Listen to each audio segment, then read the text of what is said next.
안녕하세요. 40대 여자입니다. 저는 올해로 치위생사로 근무한 지 15년차 되었는데요. 저희 집안의 동서 이야기를 해볼까 해요. 저희 도련님은 꽤 늦은 나이에 장가를 가게 되면서 저희 집안에 동서가 들어오게 됐어요. 아직도 도련님께서 동서에 대한 얘기를 처음 꺼냈을 때 그날의 분위기가 잊혀지지 않는데요. 아우 너 장가 안 가겠다 그리 하더니 결국 누굴 데려오는 거야? 그래 뭐하는 아가씨냐? 아 그 사람은 현재 치과의사예요.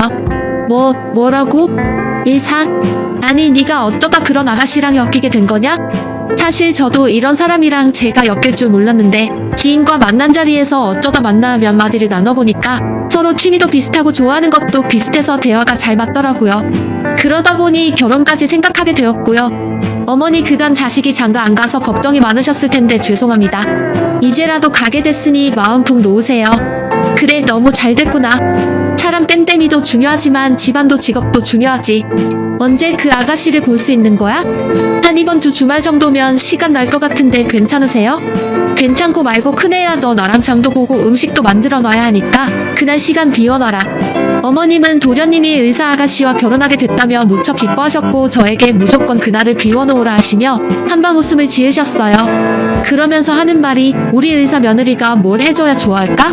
그냥 불고기나 청 같은 걸 해놓으면 너무 서민적으로 보이려나? 비싼 소고기 스테이크라도 구워줘야 할까? 하며 난리가 나셨더라고요. 사실 저도 그날 일정이 있었고 아이하고도 놀아줘야 했는데 그래도 어머니께서 무작정 시간을 비워놓으라 하시니 어쩔 수 없이 주말에 아이를 남편에게 맡기고 나중에 시댁으로 오라고 하곤 저 먼저 시댁으로 넘어가게 됐어요. 가자마자 어머니는 왜 이리 늦게 왔냐며 타박을 하시더니 자기가 새벽에 미리 장을 다 보고 왔다며 대뜸 비닐장갑부터 끼우시더라고요. 그리고는 음식들을 만들기 시작했는데 정말이지 꼬박 만드는 데만 6시간이 걸렸습니다. 어머니 간단하게 두세 가지 정도 찌개나 메인 음식을 차려놓고 나머지는 밑반찬 수준으로 깔끔하게 하는 게 좋지 않을까요? 음식이 너무 많으면 먹기에도 부담스러울 것 같아서요. 얘 그게 무슨 소리니? 그 정도 준비해서 대접하면 걔가 우리 집안을 뭘로 생각하겠어? 의사 며느리가 들어온다는데 우리도 그만큼의 성의는 보여줘야지. 중간에 제가 힘들어서 어머니께 조언차 한 말씀을 드렸더니 바로 이런 말이 날아들어왔어요. 그 정도로 어머님께서는 동서 맞을 준비에 심혈을 기울여서 만반의 준비를 하셨습니다. 솔직히 이런 생각하고 싶지 않았지만 제가 처음으로 어머님 집에 인사드리러 왔을 때 달랑 과일 하나 있었던 걸 생각하면 좀 비교도 되고 어머님께 섭섭하기도 하더라고요. 하지만 지금 와서 그걸 티낼 수도 없는 노릇이었기 때문에 일단은 열심히 손을 놀려 그 많고 많은 15첩 반상을 준비해냈어요. 그리고 초인종 소리가 들리더니 동서가 들어왔는데요. 동서는 생각보다 수수한 느낌이었고 말씨도 곱고 차분한 게 인상에 나빠 보이지 않았어요. 저에게도 친절하게 인사를 건넸고 어머님께는 예의를 갖추어 공손하게 인사를 드리더군요. 밥 먹을 때까지만 해도 그랬어요. 문제는 밥을 먹기 시작하면서 동서의 성격이 보였다는 거죠. 어머 이거 어머님이 다 준비해 주신 거예요? 너무 감사해요. 만드시느라 무척 힘드셨을 것 같은데 뭐부터 먹어봐야 하나? 이거 먼저 먹어보렴. 소고기 육전인데 맛이 아주 좋아. 어머 근데 어머님 이를 어쩌죠? 저 고기는 못 먹어서. 미리 말씀드릴 걸 그랬어요. 제가 되도록 채식만 하거든요. 아 그래? 우린 그런 줄도 모르고 고기 위주로 준비했네? 어떡하나? 괜찮아요 어머님 다음에 채식 위주 음식 해주시면 그때 맛있게 먹을게요. 제가 사온 과일 깎아 먹을까요? 형님 제가 과일을 잘 못 깎아서 그런데 혹시 과일 잘 깎으세요? 아 네? 네 제가 깎아 올게요. 시어머니를 따라 정성껏 준비해 두었는데 못 먹는다는 말에 저도 괜히 기운이 쓱 빠지더라고요. 그래도 뭐 본인이 육식을 안 한다니 어쩔 수가 없었죠. 억지로 강요할 수도 없는 문제이니 존중하자고 생각하고 넘어갔어요. 그런데 과일을 잘 깎냐며 저에게 시켰을 때는 순간적으로 이게 무슨 상황이지? 하는 생각이 들었어요. 말투도 그렇고 마치 저를 학업 직원 정도로 생각하는 듯 했거든요. 제가 예민했을 수도 있어요. 하지만 그 뒤로도 동서의 말투에선 계속 그런 뉘앙스가 풍겨왔어요. 앞으로 잘 지내봐요. 하고 말하더라고요. 그래서 저도 제가 유독 예민하게 느꼈나 보다 하고 넘어갔습니다. 그런데 명절날마다 동서를 만나면 그 묘한 느낌을 지우기가 힘들었어요. 처음 맞이하는 명절날 동서가 일찍 온다고 해놓고 일이 늦는다며 음식을 다 만들고 나서야 왔어요. 사실 오자마자 형님 죄송해요. 어머니 죄송해요. 음식 하시느라 힘드셨죠? 하는 기본적인 사과 인사는 하고 들어올 줄 알았는데 일이 바빴다는 말이 전부였고요. 그리고 이런 동서의 행동은 꾸준히 반복됐어요. 시어머니는 이에 대해 절대 지적하지 않았고 힘든 사람은 저뿐이었죠. 시어머니는 저에게 이거 해라 저거 만들어내라 시켜대었고 도와주는 사람도 남편밖에 없었을 뿐더러 무조건 입맛도 동서에게 맞춰야 한다면서 고기가 아닌 비건 위주의 요리들로만 만들어야 했기에 레시피까지 일일이 찾아보며 요리해야 했거든요. 사실 일 바쁘지 않은 사람이 어디 있나요? 다들 바쁘지만 시간 내어서 조금이라도 일찍 오는 거잖아요. 물론 저도 병원에 근무하는 사람으로서 의사 일이 빡빡한 건 알고 있었지만 아무리 그래도 몇 시간 내내 음식한 사람에게 사과 한마디 없는 동서의 행동은 마음에 걸렸어요. 어머니는 아무 감정도 못 느끼시는지 역시 그런 동서를 감싸기에만 급급했고요. 그날도 그랬어요. 어머니 제가 일이 바빠 늦었네요. 좋은 냄새 나는데요. 얼른 와라 아가 배고프지? 오늘 음식은 내가 좋아하는 야채 중심으로 했어. 고기는 하나도 없다. 어머 정말요? 어머님 역시 짱이에요. 우리 아가 먹고 싶다는데 당연히 해줘야지. 얼른 옷 벗고 앉아라. 시어머니는 동서를 앉히더니 그때부터 어미새처럼 동서의 밥숟갈에 하나하나 얹어가며 입에 넣어주더라고요. 동서는 연신 웃으며 저에게 고맙다는 말 한마디 없이 그걸 넙죽넙죽 받아 먹고 있었고요. 왠지 모르게 보기 싫은 광경이었어요. 차라리 고개를 돌리자 싶어 부엌에 있는데 갑자기 이어지는 동서의 말에 부엌에 있다 화들짝 놀라고 말았어요. 어머 이거 김치전이 왜 이렇게 짜요 어머님 김치전 어디 맛 좀 보자. 아유 좀 짜긴 하네. 얘 큰내야 이거 내가 반죽한 거지? 너 김치전을 왜 이리 짜게 만들었니? 아니 내가 김치전 만들 때 우리 둘째 아가 짠 거 싫어하니까 잘 요리하라고 몇 번 말하지 않았니? 내 말을 귓등으로 들은 게야? 어머님 저 평소대로 만들었는데요. 별로 짜지도 않고요. 형님 그럼 제 입맛이 어디 잘못됐단 얘기예요? 이거 짜요. 동서 그게 아니라 됐다. 그만해라. 아가야 제가 저런다. 덤벙덤벙 실수투성이야. 앞으로는 내가 단단히 주의시키마. 기분 풀고 다른 거 먹자. 그나저나 아가 요즘 일이 많다며 친한이가 그러던데 스트레스가 아주 심하다며 일도 좋지만 몸 사려고 하면서 아껴가면서 해라. 그러다 몸 버리면 큰일 난다. 네. 역시 저 걱정해주시는 건 어머님밖에 없어요. 감사해요. 근데 형님 혹시 기분 상하신 건 아니죠? 표정이 왜 그러세요? 예, 작은 아가가 짜다고 말할 수도 있는 거지. 솔직히 평정했다고 그걸로 윗사람이 화가 나서 대놓고 표정을 굳히고 있으면 어쩌니? 속 좁아 보이게 말이야. 얼른 표정 안 푸니? 정말 가지가지더라고요.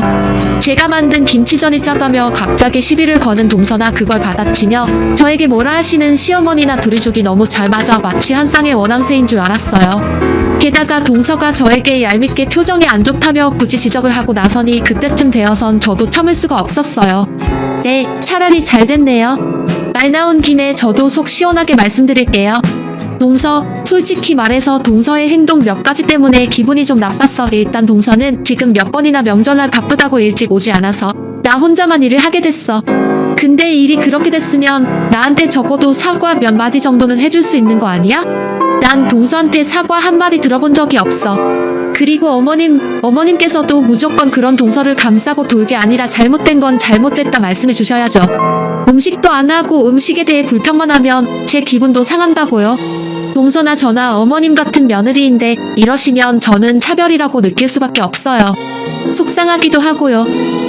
기가 막혀 큰나가 너 뭐라 하는 거니 지금 그럼 작은 아기가 다른 것도 아니고 중요한 일 하느라 바빠서 늦게 왔다는데 거기다 대고 우리가 일찍 오라고 닥달을 해야만 했다는 거야? 너야 시간이 남아돌아 여기 와서 일해도 되는 사람이지만 작은 아가는 의사야. 귀한 사람이 어렵게 발걸음 해줬으면 잘하셨다고 따뜻하게 맞이해줘야지. 어떻게 윗사람이 돼서 그렇게 안 좋은 점만 꼬집어서 말하려는 게야? 그렇게 해야 내 마음이 편하니? 작은 아가한테 얼른 사과해라. 형님, 듣다 보니 좀 그렇긴 하네요. 어머님, 형님 원래 저러신 분인가요?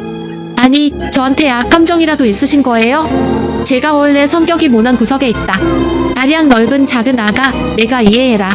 아유, 윗사람이 되어가지고는 미안하다. 내가 대신 사과하마. 네, 제 말이 떨어지긴 무섭게 저는 그날 시어머니에게는 온갖 구박을, 동서에게는 듣기 싫은 소리를 들어야 했어요. 차라리 말을 꺼내지 말걸. 후회가 되더라고요. 진심 어린 사과를 들을 줄 알고 기대했던 제 스스로가 바보 같았고요. 저는 그 자리에서 도저히 있을 수 없다고 생각돼 그냥 말없이 자리를 박차고 일어나 버렸고 그 뒤로 들려오는 시모의 말은 죄다 무시해버렸어요. 남편은 나중에 이 일을 듣고 버럭 화를 내더군요. 아니, 엄마가 당신한테 그런 말을 했단 말이야? 엄마는 꼭 이런 식이야. 어렸을 때도 진환이만 공부 잘해서 얼마나 예뻐했는지 몰라. 이거 사준다, 저거 사준다. 진환이 공부하니 너는 방해하지 말아라. 그때도 엄마한테 차별받고 무시당한 게 마음에 남아 지금까지 있는데 당신한테도 그런 대접을 하다니 엄마한테도 정말 실망이다. 내가 단단히 말해둘게. 아니야, 그러지 마. 닫기 10분도 아닌데 못하려 그래. 넘어가긴 이런 걸 넘어가면 안 되지. 내가 엄마에게 말할게. 남편은 고맙게도 제 편을 들어주며 제 마음을 달래주려 했어요. 하지만 남편이라도 마음을 다 알아주는 건 아니었어요. 그 순간 기분은 풀렸지만 마음의 멍은 가라앉지 않았죠. 그리고 동서와 저를 두고 하시는 차별은 어머님의 한갑 잔칫날 두드러졌는데요. 저는 평소 어머님이 원하시던 대로 좋아하는 음식들을 주문하고 케이크와 꽃다발, 선물을 준비해 갔어요. 나름대로 시간도 쓰고 돈도 들여 정성을 쏟은 것이었는데 동서가 준비한 선물은 제가 준비했던 공진단 세트와는 비교가 될 만한 금액의 선물이더라고요. 고급 명품백이었는데 막상 저도 돈 들여 준비했다지만 동서와 같이 선물을 건네려니 민망해지긴 하더군요. 역시나 시어머니는 핸드백을 받자마자 놀라움을 감추지 않으셨어요. 어머, 이거 한정판 아니냐? 아니 아가, 이 비싼 선물을 어머님 그간 해주신 거에 비하면 약소하죠. 제 성이라 생각하시고 부담 없이 받아주세요. 그리고 어머님 다음번엔 저랑 백화점도 한 바퀴 돌아요. 어머님 요즘 겨울옷 덥다 하셨잖아요. 저랑 같이 백화점 돌면서 예쁜 옷도 사고 맛있는 것도 사 먹어요. 아우, 이렇게 예쁠 수가. 너는 말도 어쩜 이리 예쁘게 하는 거냐? 이른이 사랑받지. 사람이 사랑받는 데엔 다 이유가 있다니까. 내가 마침 딱 오트 가방도 떨어진 차였는데 아가, 내가 선물해준 걸 들고 다니면 되겠구나. 세상아, 며느리가 이렇게 좋은 거구나. 지금껏 내가 이 기쁨을 모르고 살다 이제야 알게 됐다. 이제야 알게 됐어. 내가 전생에 무슨 일을 했길래 이런 복덩이가 집에 들어온 건지. 어머 어머님, 말만이라도 감사해요.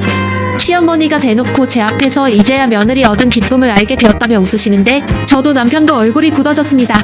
남편은 지난번 일이 생각난 듯 시어머니를 원망스레 노려보았지만 시어머니는 남편 쪽 신경도 쓰지 않고 계속해서 동서와 언제 백화점을 돌까 하며 대화를 이어나가셨어요. 근데 여기까지였다면 참을만 했을 겁니다. 식사가 끝날 무렵 동서가 제가 들고 온 선물을 보면서 조롱을 하는 거예요. 형님, 근데 선물이 좀 약소하지 않나요? 아무리 그래도 어머님 환갑인데 공진단 세트는 차라리 안마의자 같은 걸 해오시지 그러셨어요. 보니까 어머님 집에 건강식품도 많던데 어머님, 형님은 어머니에게 별로 관심이 없나 봐요. 제가 뭘 알겠니? 쟤는 원래 시어머니한테 관심도 없고 이런데 정성 들일 줄도 모른다. 아가, 너처럼 센스 있지도 않아. 나는 지금껏 그러려니 살았다. 그래도 내가 들어와 일이 나를 기쁘게 해주니 내가 더 바랄 게 없구나. 그때 제가 뭐라 하기도 전 이 상황을 보다 못한 남편이 나섰습니다. 이렇게 둬선 안 되겠다고 생각했는지 남편의 얼굴은 이미 많이 상기되어 있었어요. 잠시만요, 둘 다 뭐 하시는 겁니까? 저희도 정성 들여 준비한 선물이에요. 이걸 대놓고 말씀하시면 우리가 준비한 선물은 뭐가 되나요? 어머니, 그 말씀도 심하세요. 이 사람이 지금까지 명절날 안 온 적이 있었나요? 어머니 심부름 시키시는 걸 안 들어드린 적이 있나요? 다 해드렸잖아요. 이 사람 제가 볼 땐 시대에게 잘하기만 했습니다. 그런 게 다 무시되는 게 도저히 이해가 되지 않네요. 아들이란 놈이 엄마 앞에서 지 여자 편들기는 그건 기본 중에 기본이다. 며느리가 시애미 하는 말을 따라드리는 건 당연한 놈이지 그걸 뭘 잘한 거라고 생색내고 유세를 떨어. 얘, 너 내가 내 아들한테 이렇게 말하라 시켰니? 그러지 않고선 얘가 왜 나한테 이런다냐? 어머니, 결국 시어머니와 남편의 갈등은 그날 크게 심화되었고 저는 남편 등 떠밀어 자기 엄마와 싸우게 한 못된 며느리라는 칭호까지 얻게 되었네요. 동서는 어땠냐고요? 옆에서 비웃으며 이 상황을 바라보고 있었어요. 그 뒤 저도 남편도 시대에겐 가고 싶지가 않아졌고 가던 횟수도 평소보다 훨씬 뜸해졌습니다. 어머니 말씀대로 도리만 하면 되는 거니 명절에만 얼굴을 비추기로 했어요. 시어머니는 당연히 이에 뭐라 말을 덧붙이셨지만 신경 쓰지 않기로 했네요. 그러던 어느 날 동서가 병원을 옮긴다는 소식을 들었어요. 시어머니가 아침 대바람부터 저에게 전화가 와 소식을 전한 건데요. 그러면서 제게 황당한 부탁까지 하시더라고요. 내 동서가 강남 한복판에 병원을 차린다는데 돈 좀 보태줘라. 네? 돈이요? 그래, 나도 보태는데 내가 윗사람으로서 모범을 좀 보여줘야 하지 않겠냐? 우린 다 한 가족이잖아. 이런 일에 돕고 나서야지. 시어머니는 다짜고짜 저에게 돈을 요구하셨어요. 제가 도대체 왜 이쁘지도 않은 동서 개업에 돈을 보태야 하는지 제가 형편이 안 되어 그럴 수 없다 하자 시어머니는 가진막말을 하시더라고요. 가족이면 이런 일에 나설 줄도 알아야지. 너는 참 이기적이야. 나한테 신경 안 쓰는 건 그렇다 쳐도 하나뿐인 동서에게 그리 대하고 싶으냐? 사람이 마음을 좋게 써야지. 그러니 내가 그 모양 그 꼴로 사는 거다. 시어머니는 그리 말하고 막무가내로 전화를 끊어버렸고 저는 황당함에 말이 나오지 않더라고요. 그러던 중 동서에게 연락이 왔더라고요. 동서는 저에게 전화를 걸어와 역시나 똑같이 돈 얘기를 꺼내려고 하는 모양인지 잠깐 보고 싶다고 말했어요. 그것도 전에 없던 상냥한 목소리로 말이죠. 형님 시간 좀 내주세요. 오랜만에 여자들끼리 대화도 나누고요. 저도 형님과 나누고 싶은 얘기가 얼마나 많은지 몰라요. 제가 형님 직장 근처 카페로 갈게요. 그래 알겠어. 그럼 8시까지 와줘. 동서와 단둘이 만나고 싶진 않았지만 일단 저도 얼굴은 보고 안 된다고 확실히 말해두어야 뒷말이 나오지 않을 것 같아 약속을 잡았죠. 만나기 전까진 어떻게 말할까만 생각했지. 그날 제가 그런 충격적인 얘기를 듣게 될 줄은 꿈에도 몰랐어요. 근데 하늘이 저에게 기회를 준 건지 당일날 생각보다 일이 늦게 끝나 만나기로 한 카페에 동서보다 늦게 도착을 하게 되었어요. 빠른 걸음으로 동서를 찾고 있는데 동서는 제가 온 줄도 모르고 누군가와 통화를 하고 있더라고요. 그때 저는 동서를 부르려던 찰나 동서의 입에서 흘러나온 한 단어의 걸음을 멈추게 되었습니다. 바로 엄마라는 단어였습니다. 엄마 지금 약속에 있어서 나와 있으니까 우리 딸 아줌마가 차려주는 밥 먹고 있어. 응, 엄마가 지연이 좋아하는 인형 사갈게. 엄마. 저는 엄마라는 단어에 그만 너무 놀라 동서가 저를 부르는 소리도 놓치고 말았습니다. 동서는 제가 들었다고 상상도 못했는지 저를 보고 생긋생긋 웃으며 인사를 하고 남부를 묻는데 저는 대화에 제대로 집중조차 할 수 없었어요. 그리고 동서의 돈 빌려달라는 제안에 형편이 안 된다고 짧게 거절만 하고 집으로 돌아오게 되었습니다. 저는 집에 도착하자마자 남편에게 이 일을 말했어요. 남편 역시 경악을 했죠. 정말? 엄마라고 했다고? 응, 분명히 내가 들었다니까. 여보, 아무래도 수상해. 아니 그럼 내 동생이 애 엄마랑 결혼한 건데 말도 안 돼. 어떻게 애가 있는 걸 숨기기까지 했겠어. 남편은 말도 안 된다고 했지만 저는 왠지 이 일을 그냥 넘겨선 안 될 것 같다는 이상한 직감이 들었어요. 그래서 흥신소에 동서에 대한 의뢰를 하게 되었어요. 그로부터 일주일 뒤 동서의 치과 기업날 시어머니로부터 연락이 왔어요. 어떻게 사람이 그럴 수 있는 건지 제 상식으로는 이해할 수 없는 분이었습니다. 잔말 말고 얼른 개업식에 와라. 지금 여기 할 거 천지야. 음식도 날라야 하고 중간중간 쓰레기도 갖다 버려야 한다. 중요하신 분들도 많이 오는 자리니 최대한 갖춰서 와라. 또 대충 시장 아줌마처럼 입고 와. 시엠이 창피하게 하지 말고 시어머니 말을 듣는데 너무 화가 나 꽉 쥔 주먹이 부르르 절로 떨렸어요. 하지만 저는 꾹 참고 네 갈게요 어머니 하고는 동서의 병원으로 갔어요. 제가 물론 준비 없이 간 건 아니었어요. 저도 만반의 준비를 하고 간 거였죠. 병원에 들어가자마자 출장 뷔페를 불렀는지 고급스러운 음식들이 가득 차려져 있었고 사람들도 꽤 많이 와 있더군요. 만족스러운 세팅이었어요. 저는 동서에게 곧바로 다가가 인사를 건네었고 동서는 제가 예상한 반응을 보였네요. 어머 형님 오셨어요? 형님 이거 앞치마 받으시고요. 저기 화분부터 좀 옮겨주실래요? 화분? 네, 큰 화분이라 사람이 2명 필요했거든요. 형님이 힘쓰는 일 잘하잖아요. 형님이 오셔서 제가 이제 한결 마음이 놓이네요. 그럼 수고해주세요. 그때 저는 동서를 잠깐 붙여봤어요. 그리고 동서에게 사진 한 장을 건네었어요. 이게 어떻게 형님 손에. 내가 묻고 싶네. 동서는 도대체 뭘 하고 다니는 사람이야? 어머님은 이걸 아시나? 동서는 저에게 받은 사진 한 장을 부들부들 떨며 바라보았어요. 동서 얼굴이 좋지 않자 시어머니도 어느새 옆에 와 사진을 함께 보시게 되었고 제 말을 들은 시어머니의 얼굴 또한 새파랗게 질려버렸죠. 어떻게 자기 딸이 있는 걸 숨길 수가 있어? 조사해보니 다른 남자 사이에서 낳은 7살 난 애도 있고 심지어 그 남자랑도 아직 만나던데 스킨십도 하고 같이 모텔 들어가는 사이면 상간남이라고 해야겠지? 무슨 말이에요? 그게 형님 어디서 이런 말도 안 되는 사실을 가져와서 저를 음해하려 들고? 아, 나가 내가 지금 잘못 본 거지? 이건 너 아니지? 조작이에요. 어머님 이거 저 아니에요. 아니 근데 왜 내가 여자아이랑 다정하게 손을 잡고 모두 사실 맞고 제가 흥신소에 의뢰해서 확인한 것들이에요. 원하시면 녹취 파일까지 들어보세요. 동서와 동서 딸이 나누는 대화까지 녹음되어 있으니까요. 저는 시어머니의 반응을 지켜보며 천천히 녹음 파일을 들려주었고 그 안에 음상을 듣자마자 시어머니는 그만 몸을 가누지 못하고 우당탕 소리를 내며 쓰러졌어요. 시어머니가 쓰러지는 소리에 사람들이 이쪽으로 몰려들더라고요. 저는 사람들이 있는 무리 안에서 그 다음 녹음 파일을 켰습니다. 다음 녹음 파일엔 동서와 동서의 상간남이 나눈 대화가 녹음되어 있었는데 차마 인간이라고 볼 수도 없는 동서의 충격적인 실체가 드러나 있었죠. 그러니까 그 시어머니란 사람이 당신 병원 차려준다는 거지?